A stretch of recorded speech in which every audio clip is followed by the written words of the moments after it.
w'intare.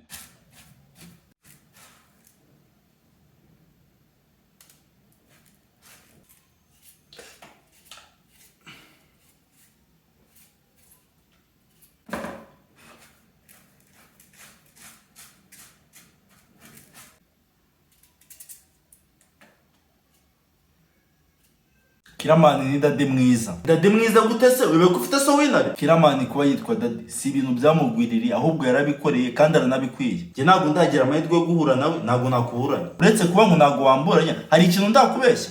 Ntago ujya umbeshya. Kiramani niwe muntu wa mbere wankoresheje ibintu nkunda bikananira. Iki se yagukoreshe? Ko inzoka guteka ari byo ukunda, yarakubwiye umutekere birakunanira.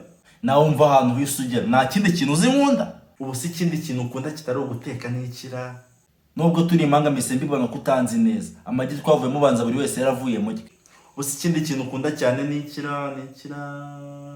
Oya, ntago cyaba ari cyo nari nekereje. Reka nkukopeze urahita ukimenya. Mupeza numve ko nyimenya. Ntabwo wibuka ikintu nkunda kuruta ibindi kitagura amafaranga cyatumye yanduka n'umukobwa tugipfa. Kumbi byari byanyihishe gukina comedy na film. Ntabwo wibuka ko gukina mbikunda kuruta guteka. Ibyo bitazaga hafi nuko wavuze ikintu gukoresha gukunda kikakunanira kandi nze ko yagukinishaga video ngabona zisohoka. Nubwo wabonaga zisohoka ungira ngo napfa kuzireba nubwo nazikinyemo. Iki utazireba kandi narabonye warakinyemo neza. Igawe impamvu utabura kuvuga ko ari nziza uzibona zarangiye. Ntabwo uzi bizazana video nyuma kugira ngo isohoke. Bizazane bihese. So kugenda mugahagarara mukavuga akazi kakaba kararangiye.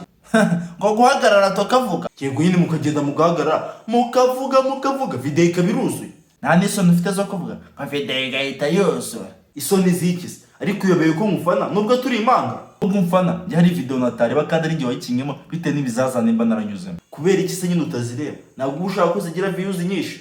Views zo mba cyako zigira nyinshi cyane ahubwo bite n'ibintu mba nziba byarabereye kuri set. Ibyo bintu bera kuri set ni ibiki ku buryo bituma ngakora video wakinyemo ngo mbe uzakosora ubutaha. Uzi kungira ngo bakubwire gukora ibintu ukunda kandi wumva unabishaka bikakunanira. Byo nzi kukunda ko nabonye ubikora neza. Hari ibindi nazi byaba byarakunanira. Banyambo bayisha regisi babijyo bijya badevu bari kubwira humura ni ibintu bisanzwe urabishobora. Ibiki se bakubwira bisanzwe? Ukina si bisanzwe se.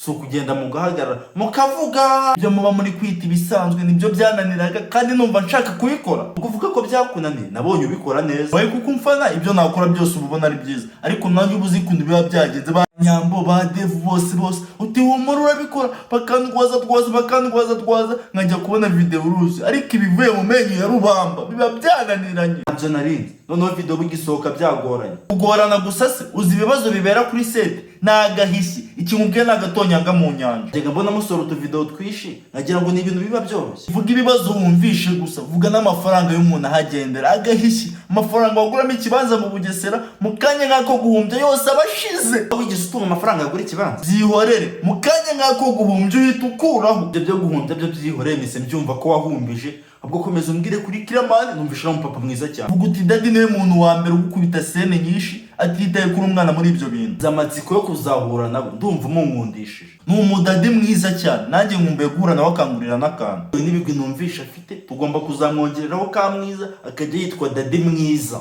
Dadi mwiza tuzarimwongereraho ariko urabizi ko nta muntu ushobora kundutira inari ku rutare uko yaba mwiza kose inarihora imbere.